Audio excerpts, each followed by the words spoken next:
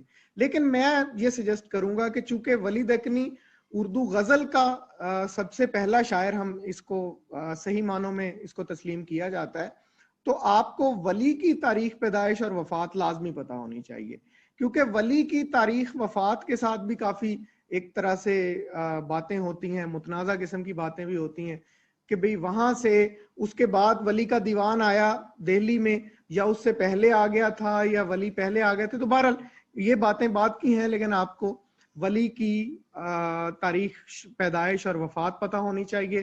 ولی کا کوئی خطاب تھا وہ آپ کو پتہ ہونا چاہیے. ولی دکنی کس جگہ پر پیدا ہوئے, ان کا اورنگ آباد سے کیا تعلق ہے, ان کی وفات کہاں پر ہوئی ہے یہ پتہ ہونا چاہیے. ولی کے کوئی استاد تھے یا ولی کے شاگرد ہیں کوئی تو اردو کے شعراء میں سے, تو ان کا آپ کو پتہ ہونا چاہیے. پھر اسی طرح ہم نے اس جو پیٹرن ہم نے سیٹ کیا اس میں ہم نے جو ولی کا دیوان ہے, جب آپ اس پہ بات کریں گے تو کیا فارسی اور اردو کوئی الگ الگ دیوان ہے یا ایک ہی ہے, اور ان کا کوئی نام ہے یا صرف دیوان ولی ہے, تو وہ پتہ ہونا چاہیے. پھر ولی کے دیوان کے مرتبین کون کون ہیں, ولی کا دیوان کن کن لوگوں نے مرتب کیا, کم از کم 2-3 لوگوں کا, وہ آپ کو پتہ ہونا چاہیے. پھر یہ کہ ولی کا دیوان دہلی کب آیا یہ آپ کو پتہ ہونا چاہیے. ولی نے دہلی کے کتنے دورے کیے, پہلی دفعہ آئے یا ایک ہی دورہ ہے یا 2 ہیں یا 3 ہیں, یہ آپ کو پتہ ہونا چاہیے. ولی کا شاہ سعد اللہ گلشن کے ساتھ کیا تعلق ہے, یہ ایک سوال آپ کے ذہن میں کلیئر ہونا چاہیے. ٹھیک ہے. ولی کے جو مشہور اشعار ہیں 1 2 3 4 جو بھی آپ کو لگتے ہیں یا آپ نے سنے ہوئے ہیں, تو وہ کم از کم آپ کو اشعار پوری طرح سے یاد نہیں ہوتے تو اتنے ضرور یاد ہوں کہ وہ اگر کسی جگہ شعر آ جائے اور یہ سوال ہو کہ یہ اس شعر کے شاعر کا نام بتائے تو آپ کا دماغ کلک کر کے فوراً ولی دکنی پہ جانا چاہیے. مثلا ولی کا ایک مشہور شعر اکثر سننے میں آتا ہے کہ ولی اس گوہر کانے حیا کی کیا کہوں خوبی, جو سینے میں راز آوے, اس طرح کر کے ہے اس کا دوسرا مصرع, آپ اس کو سرچ کر لیجئے گا. تو بہرحال یہ ایک طرح سے ولی کا مشہور شعر, آپ کسی جگہ آ جائے, پہلا مصرع آ جائے, دوسرا مصرع پتہ ہو, یا شعر ہی پورا لکھا آ جائے تو پتہ ہو کہ جی یہ شعر ولی دکنی کا ہے. اسی طرح سے ولی کے محققین, ولی پر 2 3 4 5 کتابوں کے نام وہ آتے ہوں, پتہ ہو کہ جی محمد خان اشرف کی کون سی کتاب ہے, یا اسی طرح سے کوئی 2-3 اور ناقدین جن کی ولی پر باقاعدہ پوری کتابیں موجود ہیں, تو ان کتابوں کے نام آپ کو آنے چاہیے اور ان کے مصنفین کے نام آپ کو آنے چاہیے. تو اس طرح کر کے آپ ولی دکنی کو کور کریں گے.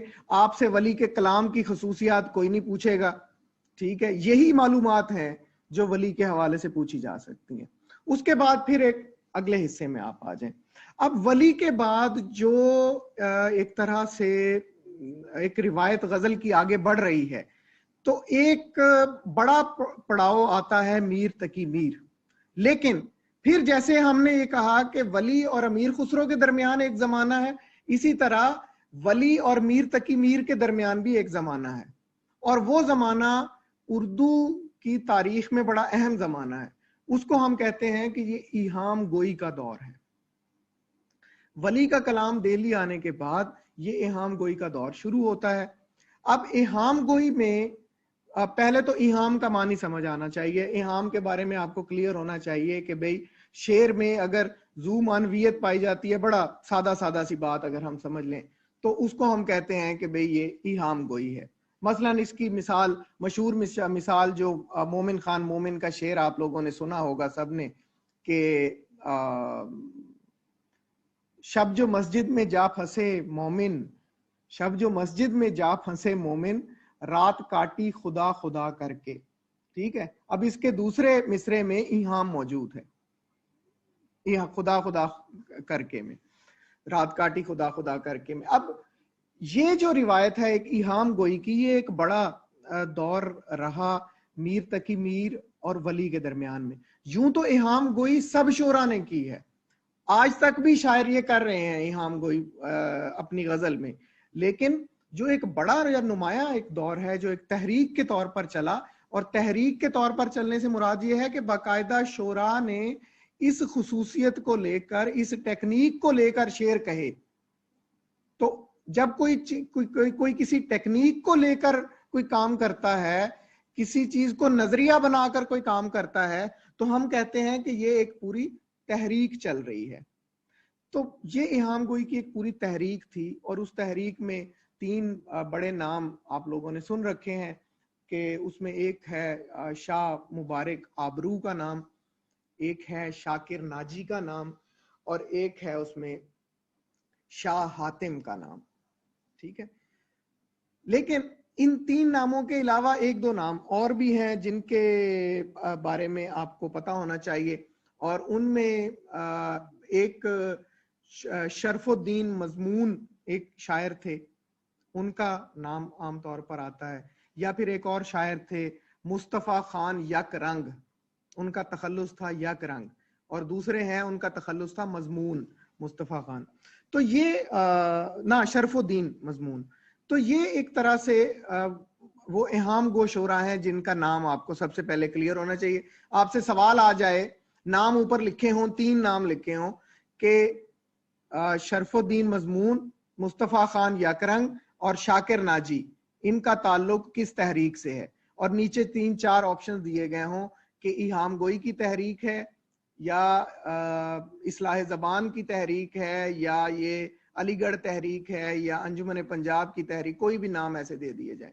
تو کل جیسے ہم بات کر رہے تھے، اب آپ اس کو لے کے سب سے پہلے اگر آپ نے اومیشن کی ٹیکنیک پہ جانا ہے تو آپ کو پتا ہونا چاہیے کہ بھئی یہ انجمن پنجاب تو ہو نہیں سکتی، بالکل علی گڑھ بھی نہیں ہو سکتی. اب ان دونوں میں سے ہم نے ایک میں جانا ہے، تو اس دونوں میں سے ایک میں پھر آپ کو یہ دیکھنا پڑے گا کہ کیا ان میں سے کوئی ایسا نام ہے جو اصلاح زبان سے زیادہ جڑا ہوا ہے یا ایہام گوئی سے جڑے ہوئے ہیں زیادہ. تو ڈیفینیٹلی ایہام گوئی سے جڑے ہوئے لوگ ہیں یہ. تو آپ ایہام گو شعراء ان کو سمجھیں گے اور اس تحریک کے ساتھ آپ جائیں گے. پھر آپ مبارک آبرو پہ آ جائیں. سب سے پہلے میں نے 4-5 نام بتائے، آپ ان 4-5 کے بارے میں تفصیل سے پڑھنے کی ضرورت نہیں ہے. 1-2 چیزیں سب کے بارے میں پتا ہونی چاہیے، وہ یہ کہ مبارک آبرو، شاکر ناجی اور شاہ حاتم، ان تینوں کا تعلق، باقی 2 کا بھی اگر پڑھ لیں تو بہت اچھی بات ہے، ان تینوں 4 کا تعلق کس صدی عیسوی سے ہے. آپ کو ان کی تاریخ وفات اور پیدائش یاد نہیں ہوگی، کبھی بھی آپ جو مرضی کر لیں، کیونکہ ظاہر ہے اتنا کچھ آپ نے یاد کرنا ہے، اتنے لوگوں کو پڑھنا ہے، تو آپ اس میں ہی زیادہ تر گم نہیں رہ سکتے. اور اگر ہو بھی جاتی ہیں اس طرح کی تواریخ یاد تو وہ بھول جاتی ہیں جلدی، یا ان میں آپ غلطی کر جاتے ہیں. تو بجائے یہ کرنے کے آپ اس پہ کلیئر ہو جائیں کہ یہ کس دور کے شاعر ہیں. مثلا آپ آبرو ہے تو وہ غالباً کوئی 1730-32-33 میں ان کی وفات ہوئی ہے. شاکر ناجی ہیں تو ان کی 1743-44 میں وفات ہوئی ہے. اسی طرح شاہ حاتم بھی اسی دور کے ہیں. تو آپ انہیں کہیں گے کہ جی یہ 18ویں صدی عیسوی کے شاعر ہیں، کیونکہ معروف 18ویں صدی عیسوی میں ہوئے ہیں. گو کہ ان میں سے آبرو اور شاکر ناجی اور اس کی پیدائش پہلے کی ہے، لیکن بہرحال ان کی جو شہرت قائم ہوئی شاعری میں، ایک ان کا نام بنا، وہ 18ویں صدی عیسوی کے ساتھ ہے. تو ایک تو آپ کو اس حوالے سے آپ کو کلیئر ہونا چاہیے. پھر یہ کہ ان کا جو دیوان ہے، دیوان آبرو ہے، دیوان شاکر ناجی ہے، اور شاہ حاتم کا دیوان ہے.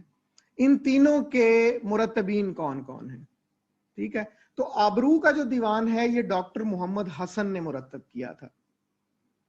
اس کو آپ لکھ لیں یا آپ اس کو پڑھ لیجئے گا. اسی طرح جو شاکر ناجی کا دیوان ہے یہ ڈاکٹر فضل الحق ہیں، انہوں نے مرتب کیا تھا. پھر اسی طرح جو شاہ حاتم ہیں ان کا جو دیوان ہے یہ مشہور ہے، ایک اس کا باقاعدہ نام انہوں نے رکھا ہے، دیوان زادہ اس کا نام ہے. تو اس کے جو مرتب ہیں وہ ڈاکٹر عبدالحق ہیں. ٹھیک ہے. تو ان تینوں کے کلام کے کم از کم آپ کو مرتبین کا پتہ ہونا چاہیے.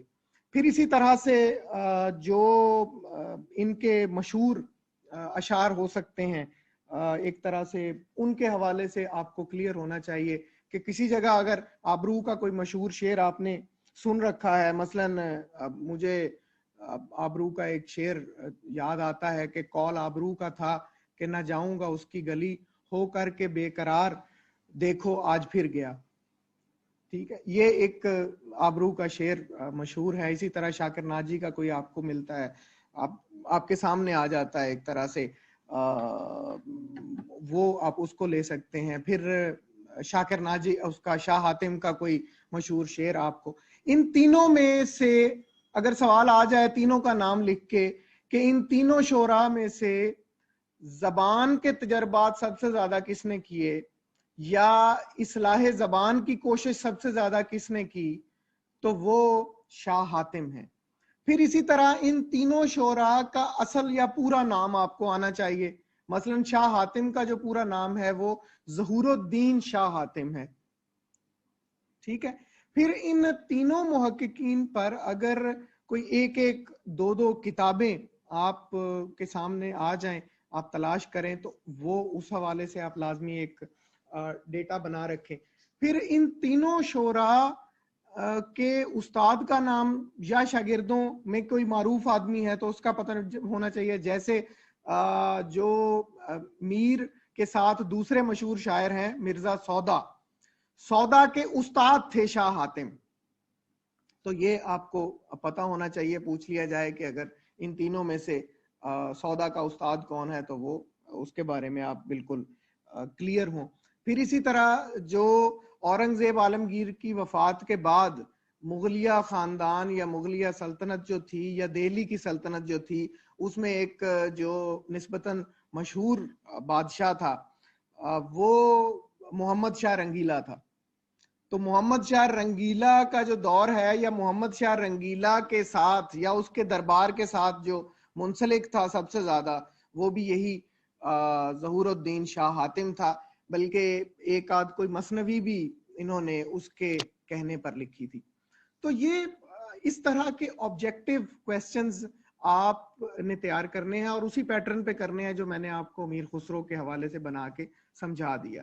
تو آپ کا اب کام یہ ہے آج کی اس ساری گفتگو کے بعد, اب آپ کا کام یہ ہے کہ آپ نے امیر خسرو سے لے کر ولی دکنی تک اس کے جو درمیان کا ٹائم ہے اور ولی دکنی سمیت, پھر ولی دکنی سے لے کر میر تک یہ جو درمیان کا ٹائم ہے, یہ ان دونوں حصوں کو آپ نے کور کرنا ہے.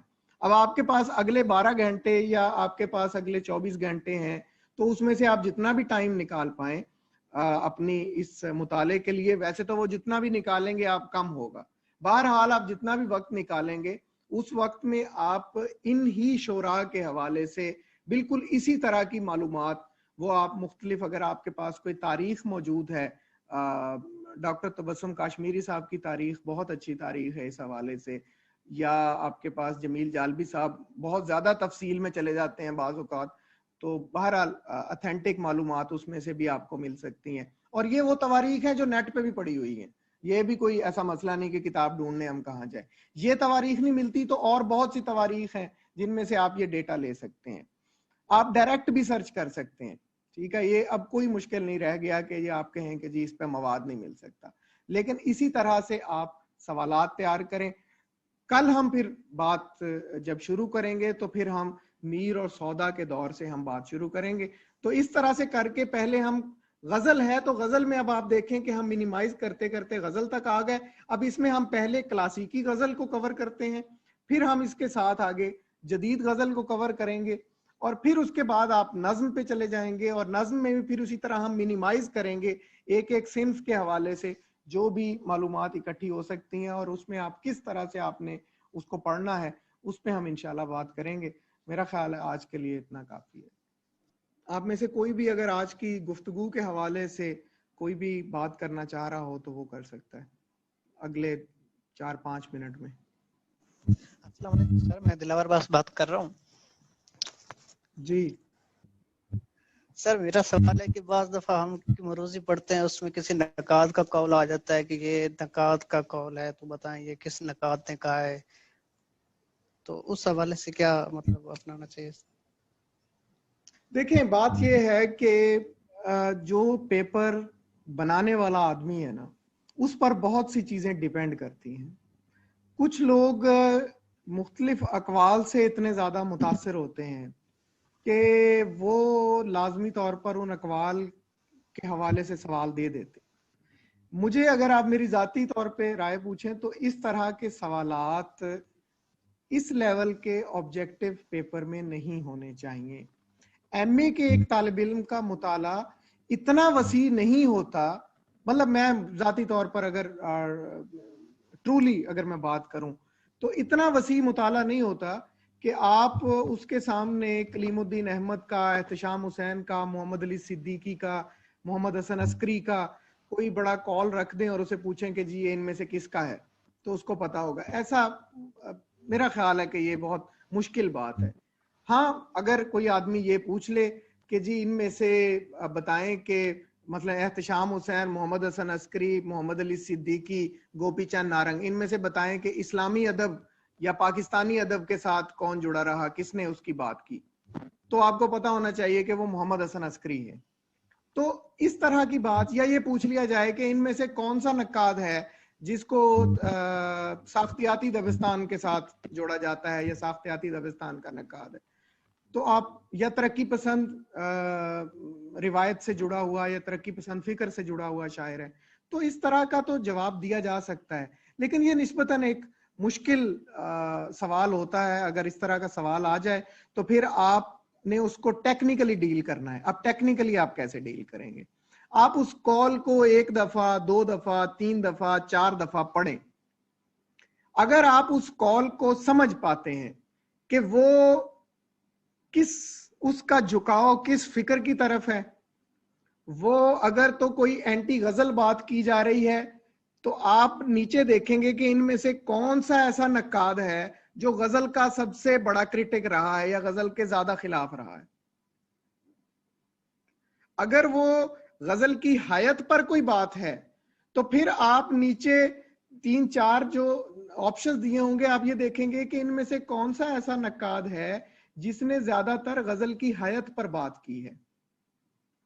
ٹھیک ہے، اگر کوئی فکر کے حوالے سے بات ہے تو پھر آپ اس طرح سے دیکھیں گے. یعنی آپ کے پاس اس کویسچن کو ڈیل کرنے کا طریقہ بس پھر یہی ہوتا ہے کہ آپ اس کال کو 1 2 4 دفعہ پڑھ کر اس میں اس کا فکری حوالہ دیکھنے کی کوشش کریں، یا اس کی لینگویج جو ہے اس کو دیکھنے کی کوشش کریں کہ یہ بالکل اگر بالفرض کوئی بھی ایسا کال ہے جس کی بڑی جو جدید تنقید کی لینگویج ہے، جس جدید تنقید جو ظاہر ہے آپ مغربی تنقید پڑھتے ہیں تو جس میں بالکل آپ تازہ جن دبستانوں کی بات، ساختیات مابعد ساختیات، جدیدیت مابعد جدیدیت، اس طرح کا کوئی بھی لفظ آ جاتا ہے تو آپ کو پتا ہونا چاہیے کہ یہ الفاظ، یہ اصطلاحات احتشام حسین کے دور میں تو تھی نہیں، محمد حسن عسکری کے دور میں بھی نہیں اس طرح سے تھی. ٹھیک ہے، تو پھر اس کا مطلب ہے کہ آپ آگے آ جائیں. یعنی آپ کچھ سوال جوابات کو omit کریں گے، جو میں نے کل آپ کو ایک بات سمجھائی تھی، تو omit کر کے جو باقی 1-2 جواب آپ کے پاس بچ جاتے ہیں اس میں سے آپ نے چوز کرنا ہوگا. تو اس طرح کے سوال کے ساتھ ڈیل کرنے کا صرف یہی ایک طریقہ ہوتا ہے. جی اینی ادر کوسچن؟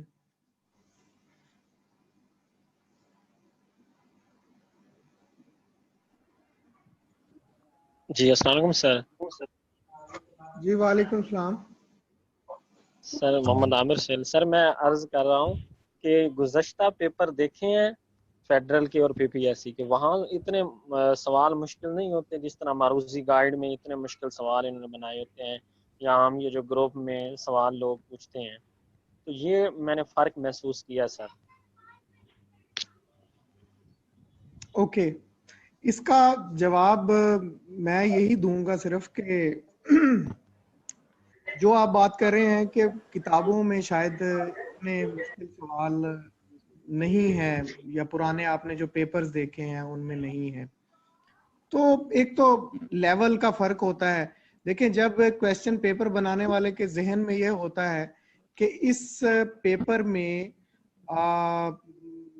مور دین 10,000 15,000 اسٹوڈینٹس نے اپیئر ہونا ہے، تو ظاہر ہے کہ اس نے ایک اس میں سے خاص تعداد کو یوں کہہ لیں کہ نکالنا ہے، انہوں نے اس خاص کریم کو اوپر لے کے آنا ہے جو واقعتاً اس مشکل عمل میں سے گزر کے بھی اوپر آ سکتے ہوں.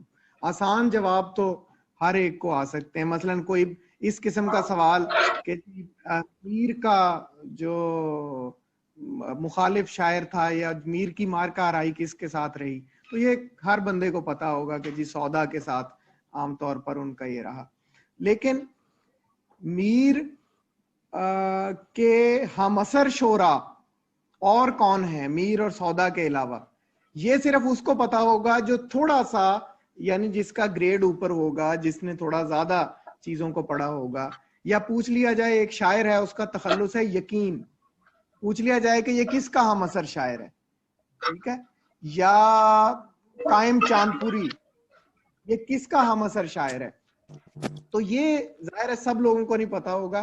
یہ وہ جو 10,000 امتحان دے رہے ہیں تو اس میں سے پھر ایک مخصوص پرسنٹیج ہوگی 20% 30% جو اس سوال کا جواب دے سکتے ہیں، باقی نہیں دے سکتے ہوں گے. تو اس طرح سے کر کے کچھ سوالات بہت آسان ہوتے ہیں، آپ پیپر کھولیں گے آپ کہیں گے جی بس ٹھیک ہے یہ تو ہو گیا ٹھیک ٹھیک ٹھیک.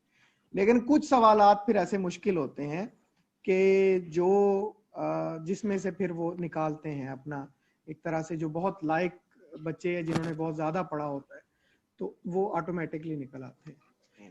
آسان آپ کو زیادہ تیار کرنے کی ضرورت نہیں ہوگی. آپ سے کوئی بھی نہیں پوچھے گا میرا خیال ہے کہ میرات العروس کا مصنف کون ہے یا ابن الوقت کا مصنف کون ہے، ٹھیک ہے، لیکن آپ سے یہ ضرور پوچھا جا سکتا ہے کہ ایامہ کا مصنف کون ہے. اب آپ کو پتا ہونا چاہیے کہ ایامہ بھی مولوی نذیر احمد کا ہی ناول ہے. تو یہ ایک طرح سے اس لیول پہ آپ کو تیاری کرنی ہے. یا کچھ سوالات جن میں آپ کو پھنسایا زیادہ جا سکتا ہے وہ ہوتے ہیں جو گرامر سے متعلق ہوتے ہیں، جو جہاں پہ آپ کو محاورات کے مطلب پوچھے جائیں گے، جہاں پہ آپ کو تراکیب کے مطلب پوچھے جائیں گے. تو آپ میں یہ سجیسٹ کروں گا کہ جب آپ اردو ادب، یہ جو ہم ادب کی روایت کی تیاری کریں گے، جب آپ اس کی روایت کی تیاری کر رہے ہیں تو ساتھ ہی ساتھ کوئی ایک کتاب یا کوئی کتاب بھی نہیں لینی تو آپ کے پاس ڈکشنری ہے نا، تو آپ اردو کی وہ ڈکشنری، وہ لغت وہ کھول لیں اور الف سے شروع کر لیں، اور الف آپ کھولتے جائیں گے آگے آپ کو پھر آئیں گے محاورات بھی آئیں گے، ضرب الامثال بھی آئیں گی، اسی ڈکشنری میں آئیں گی. تو آپ جو بہت مشکل ہیں وہ یاد کرنے کی ضرورت نہیں ہے، اس میں میرا نہیں خیال اتنا مشکل آتا ہے، لیکن کم از کم جو بالکل عام ایک طرح سے ضرب الامثال ہیں، تراکیب ہیں، جن کے بارے میں آپ کنفیوز ہوں تو ان کا آپ مطلب ساتھ ہی ساتھ وہ بھی آپ تیار کرتے جائیں. تو آپ لوگوں نے اس قیمتی وقت دینے کا فائدہ یہی ہوگا آپ کو اسی صورت اگر اگلے 12-14 گھنٹے میں 2 3 4 5 گھنٹے بھی آپ اپنی یہ جو ڈسکشن ہوئی ہے آج کی اس کو فوکس کر کے اتنا حصہ آج آپ کور کر لیں. اس کے بعد اگلی ڈسکشن ہوگی، اس میں جتنا حصے پہ ہم بات کریں گے پھر آپ وہ کور کر لیں. اس کے بعد اگلی ہوگی جتنا حصے پہ ہم بات کریں گے پھر آپ وہ کور کر لیں. تو خود سوالات بنائیں، کم از کم ہر آدمی 100 سوال نہیں تو 50 سوال تو لازمی اس پہ بیٹھ کر کے خود بنائے اور ان کے جواب خود بنائے. تو اسی صورت میں میرا خیال ہے کہ آپ کی جو تیاری ہے وہ ٹھیک طریقے سے ہو سکے گی. اگر آپ واقعتاً سنجیدہ ہیں تیاری کرنے میں تو پھر ایسے ہی ہوگی، اور اگر جو ہے وہ صرف سننا ہے اور پڑھنا ہے تو وہ ہم پڑھتے رہیں گے، سنتے رہیں گے. چلیں جی، تھینک یو سو مچ. آج کی ہم میٹنگ یہیں پہ ختم کرتے ہیں. آپ لوگوں کا بہت شکریہ. Thank you. اللہ حافظ.